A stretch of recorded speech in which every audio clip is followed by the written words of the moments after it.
Hello po sa inyong lahat mga ka-crypto. May bagong batas po sa Amerika na tinatawag na Genius Act at sinasabi po ng ilan na ito raw ang magiging dahilan para tumaas si Pi Network lampas sa presyong $1. Pero, totoo nga ba ito? Ano ba ang Genius Act? At ano ang koneksyon nito sa stablecoins tulad ng USD1? At higit po sa lahat, paano po maaapektuhan nito ang presyo ni Pi Network at ang future natin bilang mga crypto traders at investors dito sa Pilipinas? At ayan po ang siyang ating pag-uusapan sa video na ito. Pero bago po tayo magpatuloy ay pakibasa na lamang po muna ang disclaimer dito po sa ibaba ng ating screen. Ano nga ba ang Genius Act at bakit po ito mahalaga? Ang Genius Act ay ang short term sa Guiding and Establishing National Innovation for US Stablecoins. Isa po itong panukalang batas sa Amerika na layuning bigyan ng formal at legal na patakaran ang mga stablecoins. Sa ilalim po ng batas na ito ay maglalagay sila ng una, one-to-one reserve requirement. Ibig sabihin, bawat stablecoin ay kailangang may totoong pera o asset na sumusuporta sa kanya. Pangalawa, monthly na transparency report para malaman ng publiko kung saan galing ang reserves. Pangatlo, annual audit o masusing pag-inspeksyon ng kanilang pera. At pang-apat ay bawal na ang mga algorithmic stablecoins na walang sapat na backing. Ibig sabihin, mas magiging secured ang mga stablecoins at mas tatanggapin ito ng mga bangko at financial institutions.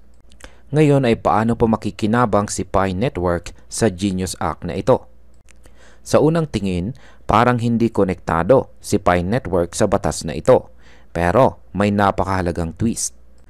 Dahil sa Genius Act, isa sa mga stablecoins na sumusunod dito ay ang USD1 na galing po sa World Liberty Financial.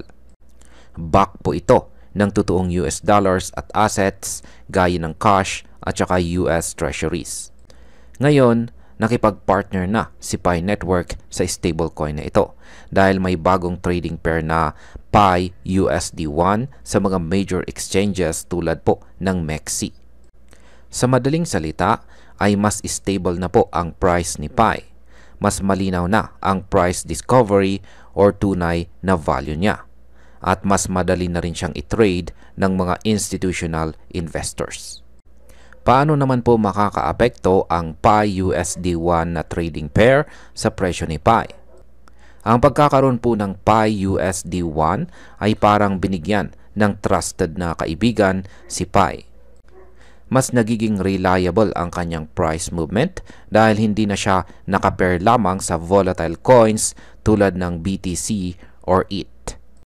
Kumbaga, kung dati ay nakikisabay lang si Pi sa agos ng mas malalaking alon, ngayon ay may sarili na po siyang bangka na mas ligtas at diretsyong makakarating sa pupuntahan. Nagkakaroon ng mas malinaw na liquidity, tumataas ang tiwala ng mga baguhan at institutional investors, at posibleng pumasok ang mas malalaking volume ng trades. Ngayon ay bakit naman po sinasabing pwedeng lumagpas sa presyong $1 itong si Pi Network? Ang kasagutan po sa katanungan na yan ay posible, pero hindi po automatic. Sa kasalukuyan ay nasa 0.4399 pa lamang si Pi at bumagsak po siya ng 23% nitong nakaraang buwan. Marami pa ring pressure mula sa unlocked supply kaya hindi pa tuluyang umaakyat ang kanyang presyo. Pero kapag fully enacted na ang Genius Act, mas maraming exchange ang maglilista ng USD1 at maaring tumaas ang demand sa Pi USD1. At dahil dito ay maari na nating makita si Pi na unti-unting umaakyat. Kung mababasag po niya ang 0.80 resistance level, pwede na po siyang mag-rally paakyat. Ngayon ay ano po ang mga balakid or hadlang sa pag-angat ng presyo ni Pi? Kahit promising po ang senaryo, hindi ibig sabihin na wala ng problema. Una, maraming holders ang naghihintay lang ng tamang oras para magbenta. kaya bawat pag-angat ay may kasunod na sell-off. Pangalawa, wala pa ring full mainnet launch itong si Pi na fully open sa public. At pangatlo, may uncertainty pa rin sa global crypto regulation na maaari pong makaapekto sa trading ni Pi. Kaya ang pag-angat ni Pi sa higit $1 ay hindi po agad-agad. Kailangan po ng market momentum, adoption at regulatory clarity. Para po sa atin bilang mga Pinoy crypto enthusiast ay napakahalaga ng development na ito. Una, kung hodler ka ni Pi, magandang balita po ang Genius Act at ang USD1 partnership.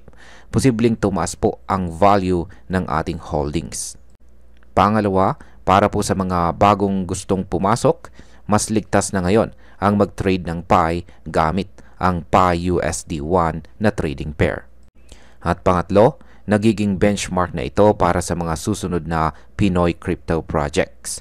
Kung gusto nilang magtagumpay, dapat compliant at transparent din sila. Sa madaling sabi, nagiging mas mature na po ang crypto ecosystem at magandang oportunidad ito para sa atin. At bilang panghuli, ang masasabi ko naman tungkol dito ay magandang hakbang ang ginagawa ng Genius Act. Hindi para kontrolin ang crypto, kundi para protektahan ang mga investors tulad natin. At si Pi Network, kahit marami pang pinagdaanan, ay unti-unting naglalakad patungo sa pagiging legit at reliable project. Kung magpapatuloy po ang adoption, partnerships at regulations tulad nito, naniniwala akong may pag-asa talaga si Pi na umakyat lampas $1. Pero syempre, dapat po nating tandaan, huwag pong mag-all-in, mag-diversify at lagi pong mag-research. At ayan, hanggang dito na lamang po tayo sa video na ito mga ka-crypto. Marami pong salamat sa panonood, ingat po tayo lagi at God bless po sa ating lahat.